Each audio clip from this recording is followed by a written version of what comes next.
Viewers next आने वाले episodes में दिखाया जाएगा कि अम्मा जो कि नाज़रीन से कहता है कि अपनी फ़ाइल लेकर आओ, हम अभी डॉक्टर के पास जाएंगे। लेकिन पीछे खड़ी शाकरा आ जाती है और आकर कहती है कि मेरी तबीयत नहीं ठीक नाज़रीन, आकर ज़रा मेरा बीपी चेक कर दे, पता नहीं क्या हो रहा है मुझे। और उसे लेकर अपने कमरे में आ जाती है और फिर नाज़रीन से कहती है कि कर ली हमाकत तूने, तुझे मैं कब से कह रही हूँ कि छोड़ इस बेवकूफ़ आदमी को और चल हम लोग निकल चलते हैं यहाँ से, लेकिन तू तो मेरी सुनती ही नहीं है।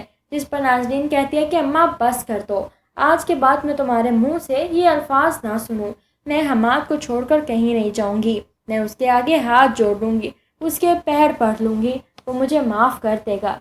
जिस पर शाकरा कहती है अच्छा ऐसी बात है तो जाके बता ना उसको कि तू तो किसी बच्चे की माँ नहीं बनने वाली। और ये सारी बातें बाहर खड़ा हमाद सुन रहा है। तो नाज़रीन कहती है कि बता दूंगी, बहुत जल्द बता दूंगी हमाद को, और मुझे यकीन है कि वो मुझे माफ़ कर देंगे जब उन्हें पता चलेगा कि ये सब कुछ मैंने तुम्हारे कहने पर किया है, वरना मैं ये सब कुछ नहीं करना चाहती थी। पता नहीं तुमने मुझसे कौन सा बदला लिया है माँ, दूसरों की माएँ तो अपनी बेटियों का घर बसाती हैं, लेकिन तुमने तो मुझे बर्बाद कर दिया है।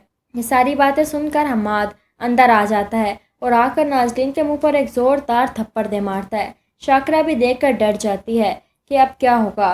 तो नाज़रीन को हमाद कहता है कि तुम इस कदर घटिया निकलोगी, मैंने सोचा भी नहीं था। जिस पर नाज़रीन उसके पाँव में पड़ जाती है, हमाद प्लीज़ मुझे माफ़ कर दें, हमाद मैं आपसे कभी झूठ नहीं बोलूँगी, ये सब कुछ मैंने अम्मा के कहने पर किया था, इन्होंने मुझे कहा था। हमाद अपना पाँव छुड़वाता है और घर से बाहर निकल जाता है। बेहद तेज़ ड्राइविंग कर रहा है, उसे समझ नहीं आ रही कि वो क्या करे कि उसका एक्सीडेंट हो जाता है। उसे लेकर हॉस्पिटल जाया जाता है तो जब नाज़रीन को पता चलता है वो फ़ौरन से भागती भागती हॉस्पिटल आ जाती है।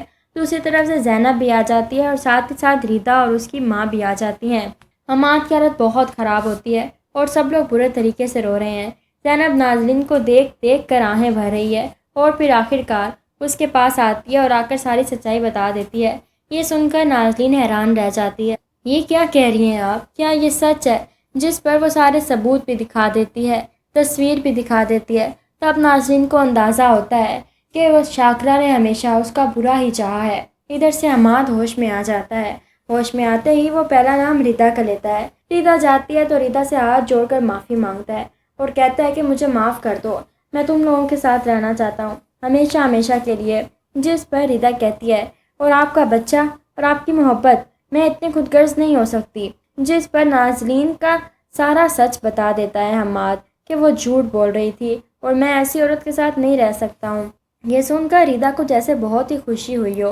हमाद जो कि फ़ैसला कर चुका है कि वो तलाक दे देगा, ज़ैनब के बहुत समझाने पर भी वो नहीं मानता और वो डिवोर्स पेपर्स बनवा लेता है। इधर से शाकरा को पुलिस के हवाले कर दिया जाता है।